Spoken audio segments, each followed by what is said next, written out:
I am Wendy Sellers, the HR lady. We are here today to talk about hiring and recruiting employees, which I know is so much fun. Actually, it could be fun. It could definitely be, some interesting information, but it is half HR, half sales. And so it's best to have a little bit of information to go behind your recruiting. So we're here to give you some best practices and tips and just the basics today. And of course, I'm the HR lady. We have Donna Beckett, who is the recruiting expert on our team, who is going to take us through this. So we will also have a recording of this. So if you missed any parts, we will, make sure that we put it out later on today, probably on YouTube and reshare on LinkedIn. So feel free to share it with anybody that you feel might need this. Today, we are here again. Our whole purpose is to understand the best practices in recruiting in order to attract and make sure that we are retaining the employees that we get. And so our employees and our candidates are bragging about us. We want them to be bragging about us. So it makes it cheaper in the end to make sure that we are not having to put ads all over the place, right? Because even remember when Indeed used to be cheap? It's not anymore. Since the pandemic, things are very, very expensive. So, what I want you to understand is that we're here for you, not us. So, ask any question, just put them in the comments, and we'll come to them later. So, here's the shocking news before I hand it over to Donna Beckett here is 33% of new employees quit after 6 months. That is right about when they just got onboarded and they're getting their job done. And here they walk out the door. So we want to stop that from happening so that we're not spending all this money and having to replace them again as well. On top of that, we also have another 33% that quit their job within the first 90 days. So a third that are hired quit within first 6 months. Another third quit their jobs within the first 90 days. And they stated that they quit because the position did not align with what they were marketed, what they were sold. Because as I said, recruiting is half HR, half sales / marketing. We really, really need to make sure that we're retaining these people. One more statistic here is that this is even more shocking. Almost 20%, 17.42% quit their job within the first 30 days. So that is a majority of people that we're hiring that quit their job within either the first 30 days, 90 days, or 6 months. That is a lot of money that we're throwing out the window, especially if they quit within the first week. Now, it's going to be different based on all different kinds of roles. So, this is a very, very high level statistic. So, what we want you to walk away with today is not having these statistics and say, nope, we have people for the long haul. We've taken our time, not so much of our time, to do the recruiting and the hiring the right way. So, with that said, what I want to do is I want to ask the expert, Donna Beckett. Hey, Donna, how are you doing? I'm doing great. How are you? I hope everybody's doing great today. Yes, thank you. Thank you. I'm so happy that you're here. I love educating people. I know, you are a recruiter. You have a lot of years of experience in recruiting. I love that you love recruiting because I have a lot of years of experience in recruiting and I don't necessarily love it. It's time consuming. It's really time consuming to do the recruiting. And so let's help our listeners, attract staff and hire the right way. So with that said, I'm going to hand this over to you. I'm just going to open up a few things here. And can you explain to us, what this means about all the way from job descriptions to, making sure that your team is ready for onboarding and training? Yes, 100%. So one of the things I think just to start off, when you're hiring, you have to allocate a lot of time for this. And you and your managers, that's not your job typically. So it is something that I think sometimes people can get really scared or frustrated by it because it is an additional part of, and a very important part, to find good people and keep good people. But it is not written in typically a hiring manager's job description, unless, of course, they're in HR. And so I think it's definitely something that you have to keep in mind, is making sure you're allocating the time for the entire hiring process, which is a very long process typically. Yep. And that's, from the start, you have to have a job description that is clearly written. So back to the statistic where individuals are leaving within the first week, month, 90 days. One of it was mentioned that it's because there was not a clear definition of what they were told they were going to do and what they actually had to do. So making sure that your job description is clearly written and the goals are outlined for what this person is going to need to be doing is going to it's going to help you not lose those people. Right. Right, absolutely. And folks, if you haven't already used AI, or if you're afraid of AI, I would encourage you to, start writing your job descriptions with AI. And we'll be doing a training on that in the future too. I personally am in love with ChatGPT.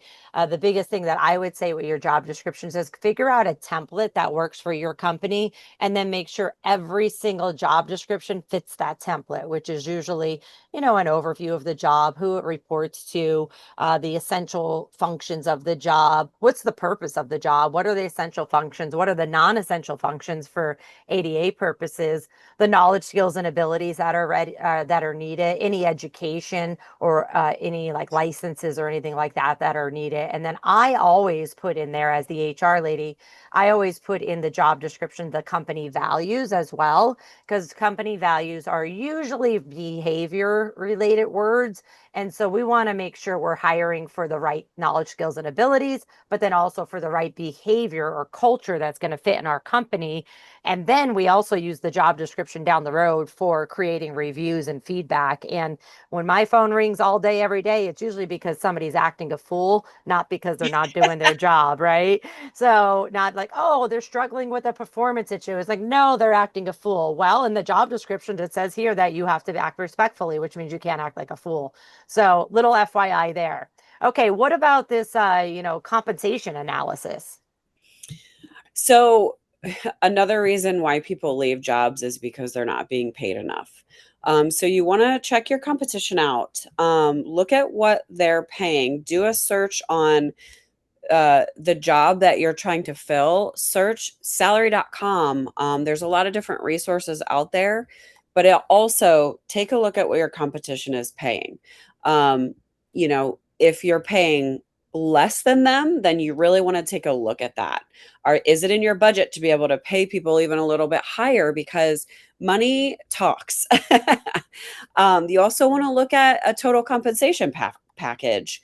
What are your benefits? What are the benefits of working at your organization? Not just medical, dental, vision, but also, do you have programs in place for like EAP, or analyzing your medical? Also, like, what is going to be coming out of your employee's pocket? So it's Right. going to be not just looking at a base salary, but what's the total package that you can offer? Right, right. So brag about what you can, and then, really put it on your agenda to go ahead and figure out a way to get the higher executives to say, hey, we need more. Total compensation is very, very important. So even if you don't have the best medical plan, if you have an amazing vacation plan, that might be what's important to those employees. But either way, just be clear and transparent about it. I should be able to go onto your website as a candidate or as the HR lady, and I should be able to go into your career section and say, hey, I know exactly what benefits are offered. And if I can't, then I'm already thinking, this isn't very transparent. So work on that with your management, with your management team, and with your marketing team too, because they're usually the ones that are, taking care of the website. So let's talk about managers being ready for the recruiting process. Donna, do you have to have more than one person involved in the selection process? Yes, absolutely. Um, this person is going to be interfacing with several different individuals in your organization. And of course, a team, right? So people want to know who they work with. People want to meet some of the management team, not just you who's the hiring manager, but also anybody that they're going to be interfacing with on a regular basis. It's going to help you select the right person when you have input from your team and from your employees. Don't forget about your employees. Don't forget about your team members because they're going to be working with that individual probably even more than you are. So you also want to get some insight from them too. Yeah, absolutely. And you want to make sure your managers, are trained on what they can and cannot ask for interviews, and we'll get to that in a minute. You also want to make sure, every time I try to let somebody in, I move the page. You want to make sure your managers are trained on how to interview. There's certain things by law you cannot ask, and you need to make sure that your managers understand that. And then also let the managers know, hey, do the managers even know what the compensation is, as Donna just explained? So make sure the managers are ready for the recruiting process. And I just want to go back to what Donna said in the beginning, and that includes the fact that it takes a lot of time to hire and a lot of time to recruit and a lot of time to interview. So take some things off of the hiring manager's plate. I know we can't really do that. I get it. I understand. But if we're not taking things off of their plate, then what's going to happen is they're going to rush through the interview process and they might possibly hire the wrong person. And then Yes. that brings us also right back to talking about, making sure that the team is ready for the onboarding and training, because it's not just about HR and it's not just about, the hiring manager, right, Donna? 100%. Yes. And one thing I want to mention too is, with market changes, it does affect salary and pay. So there are situations where if the market has changed and there's an increase in, what somebody is going to be making, and then you have your employees that have been there who are potentially going to make less, that could be a really big issue. So Mm-hmm. make sure you're also providing your employees with performance reviews and pay increases. Because if you have somebody coming in that has, less experience than somebody that's on your team, and now they're going to be making, one, two, $5 an hour less, that is going to be very frustrating. And that is also another way that you're going to lose people. And those are the Yeah, ones that are absolutely. already in your organization. Yeah, that have already been trained and already been through this process, and that maybe your customers and clients love. So, very important point. Thank you for that, bringing that up. And also, folks, we're in the state of Florida, but we work all over the country, and you also need to know that many states require that you are transparent about what the pay is in the job ad. So depending on where you're located and where you're recruiting for, you may have to step outside of the norm and say, whoa, we usually don't put the job ad, the pay in the job ad. And now you may have to. If you were my client, I'd say, you're putting the pay in the job ad, because if part of your company values and in your policies talk about transparency and trust, then why are you not putting the pay in the job ad? And so that does also connect back to what Donna was just saying. That means all your employees are going to see that, and they're going to see that this new person who may have less experience or a similar experience is potentially getting more money than them. So this could definitely open up a can of worms. So this is why we want you to take your time before you put that job ad out, and set it up as if it was a project and project plan it. So the first part of project planning for this before you put that job ad out is creating the job description. So Donna, I'll let you take it from here. Okay, so for job descriptions, you want to make sure that, and I think we touched on this a little bit earlier, but writing out the specific requirements that this person will need to fulfill. What are the expectations? What are the goals that this individual need to accomplish?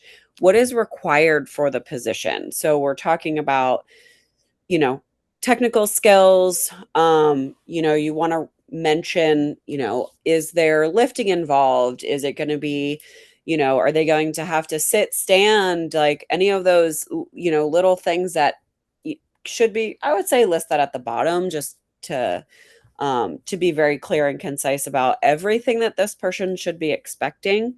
Um, so, if job descriptions are not clearly written, you're going to attract the wrong people in your job ad, and you're going to be sifting through hundreds of resumes, and you're not even going to have one person. You might Yeah. get one or five resumes out of 100 people that are applying.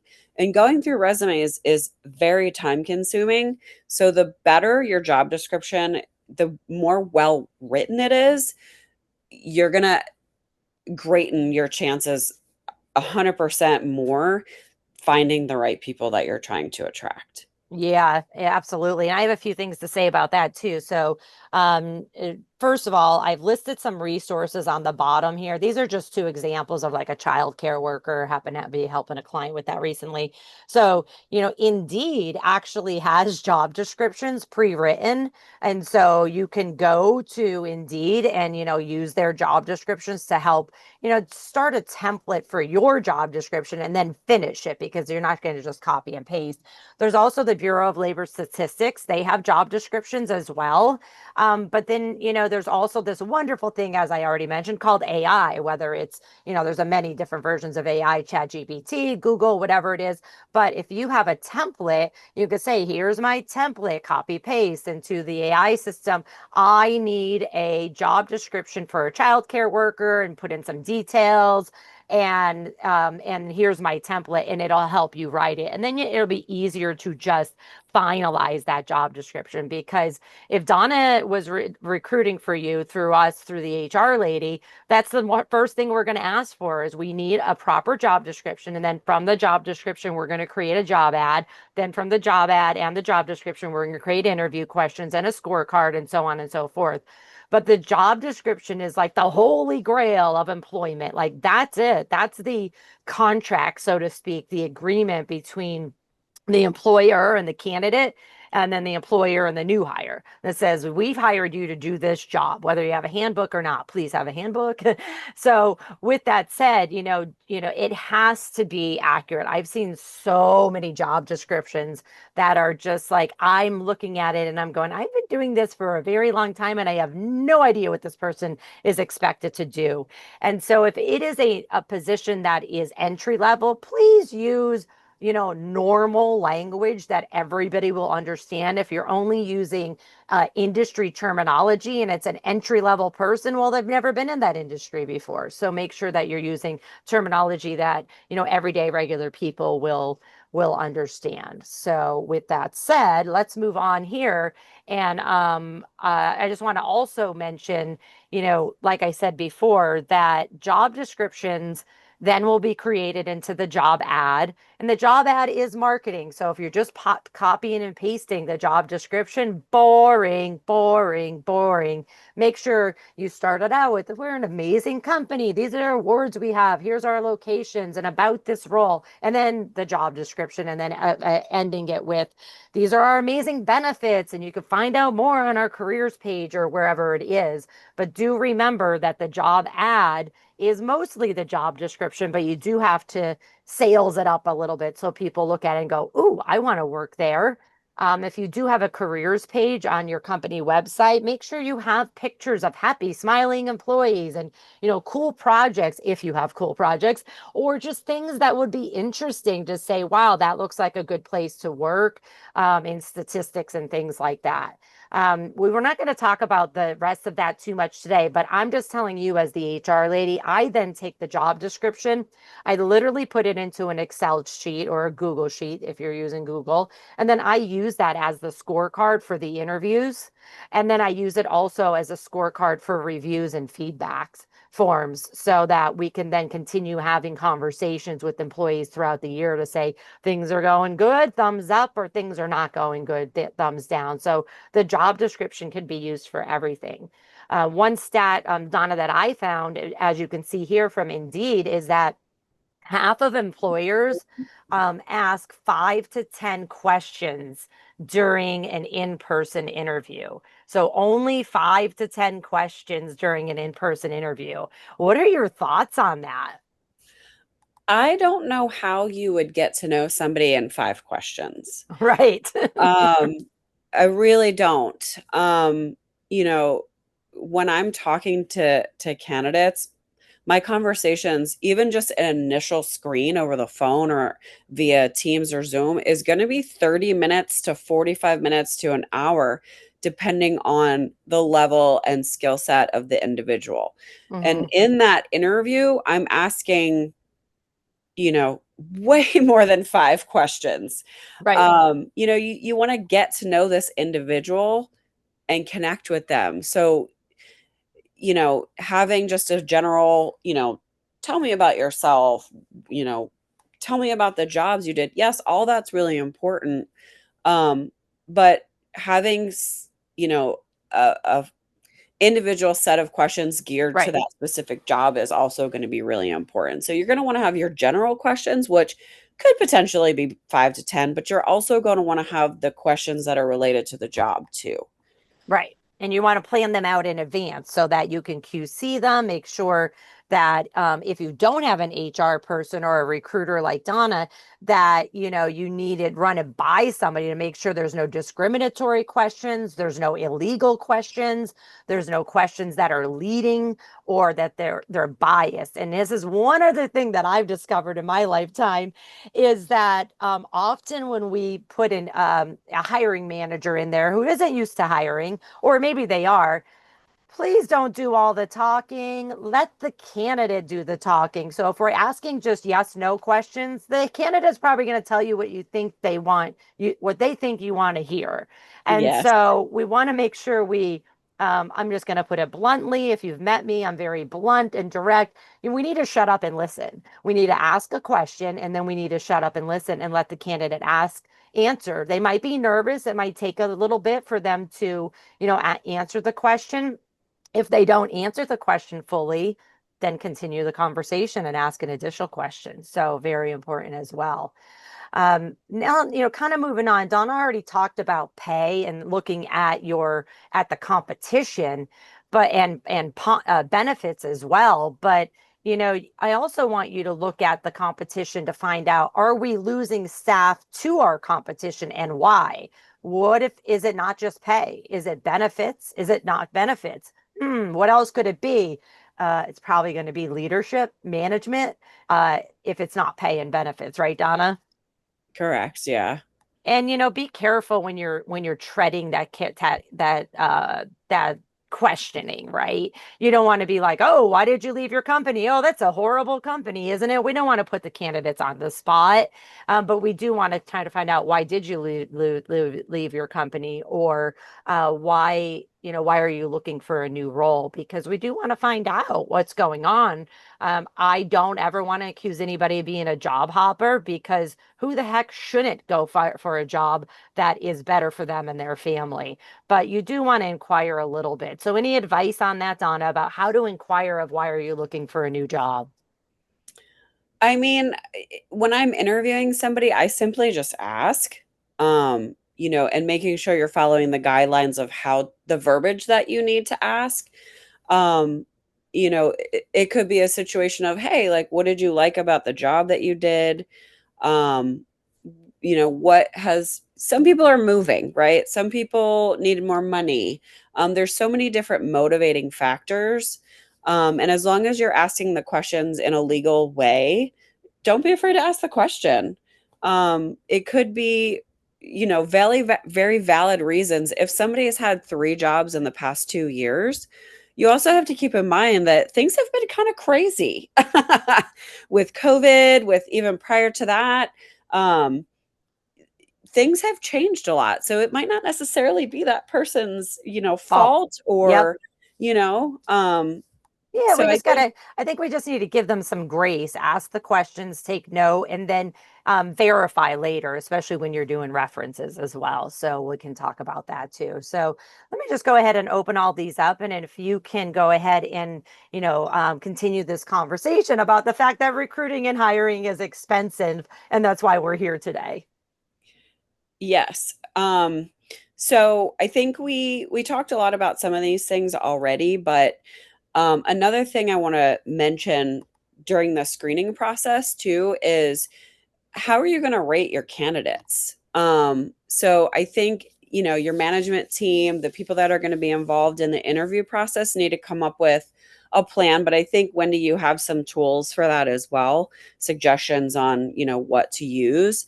Um, and then also you want to make sure you have people that are set up to onboard this new person. What's the process? What's the new hire training plan? Because if you're not setting somebody up for success, again, you're going to lose that person because they're going to be frustrated. They're going to feel very frustrated. Honestly, that's just one of the things Right. that's going to happen.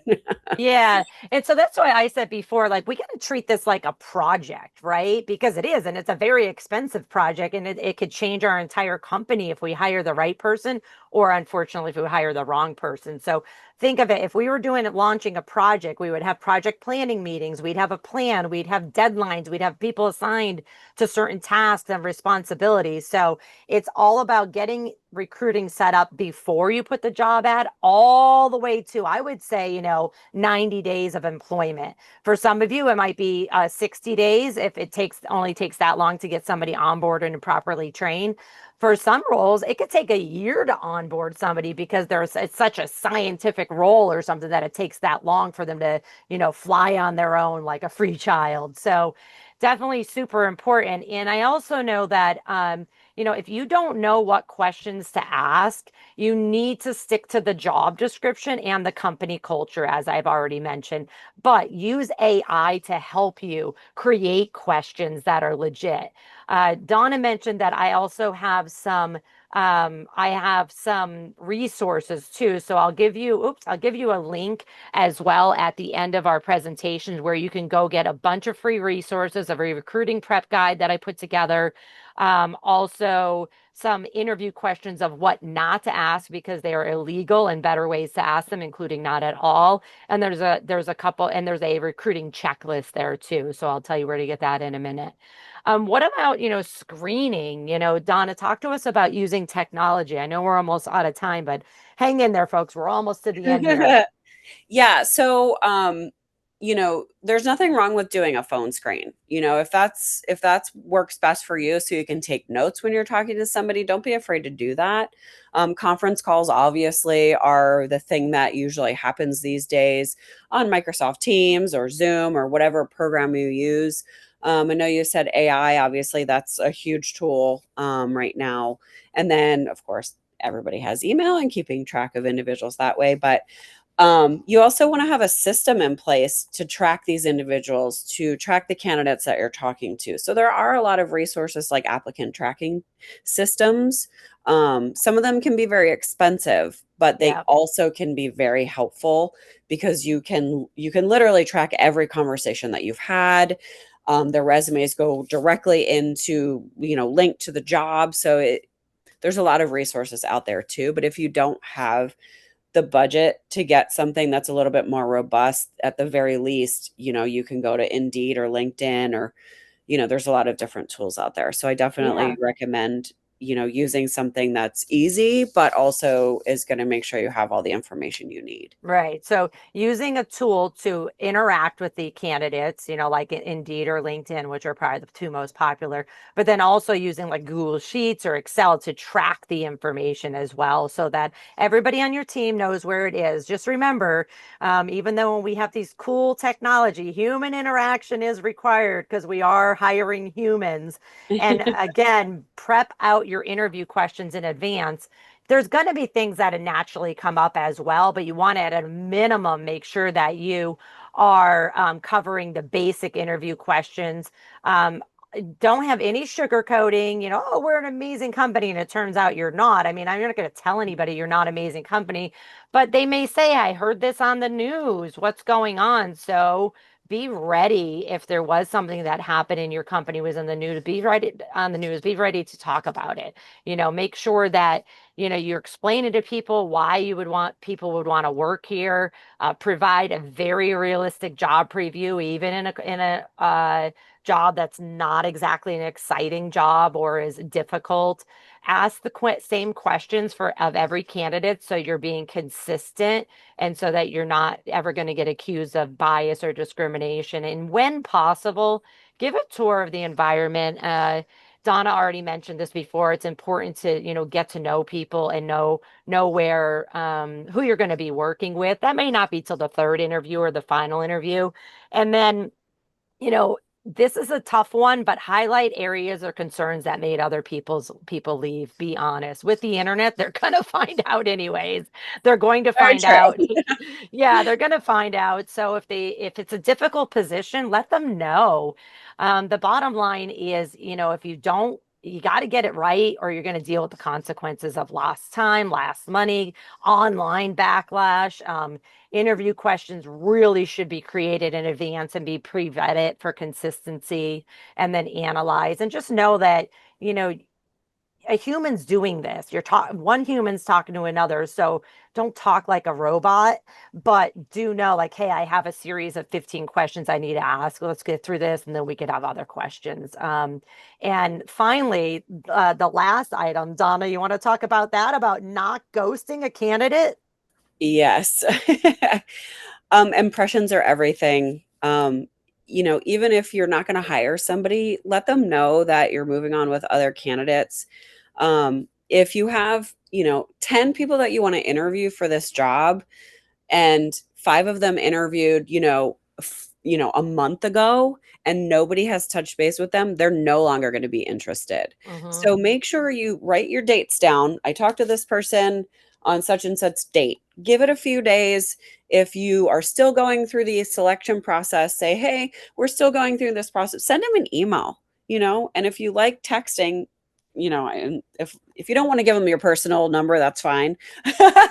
But send them an email and let them know we're still going through this process. You don't have to give them a date that you're going to let them know, but just giving them general information is going to go a long way. Yeah, absolutely. It's so important. And even a month made me cringe, right? But for some Yes. roles, that may be it for executive roles. So, what I encourage you to do moving forward is, improve the candidate experience. Ask candidates for feedback, even ones that you have declined. You can do a survey. Doesn't mean they're going to complete it, but the more people that you ask for feedback of how did things go, and don't get offended, ask them for feedback and then act on this data. So if they say it was a horrible experience, acknowledge that and change the experience up to and including not putting that person over there in charge of interviews anymore, or getting this person, some training on interviews. So, what I really want you to consider moving forward is, an interview process overhaul. Remember, it's a project plan.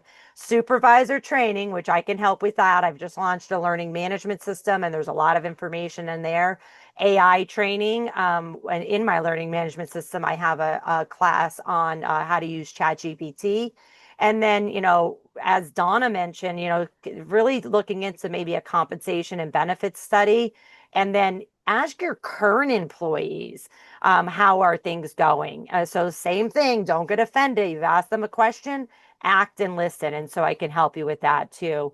One thing that I did want to let you know that I mentioned before is if you go to thehrlady.com/downloads, you have to put your email in, but you get an access to an entire Google Drive, and one folder in there is all of these free resources about recruiting. So interview questions, what not to ask because they're illegal, a recruiting prep guide, and then a recruiting and onboarding checklist. And there's a bunch of other information out there not related to recruiting. So I hope this has been helpful for you. And again, Donna is the recruiter for the HR lady. So if you after today said, you know what, I want nothing to do with this, give us a call. We'd be more than happy to help you and help you with your recruiting processes. If we're not already connected, here's all my social media, and you could send me an email, Wendy at thehrlady.com, or you can send Donna an email, Donna at thehrlady.com. But we have a lot of free advice and information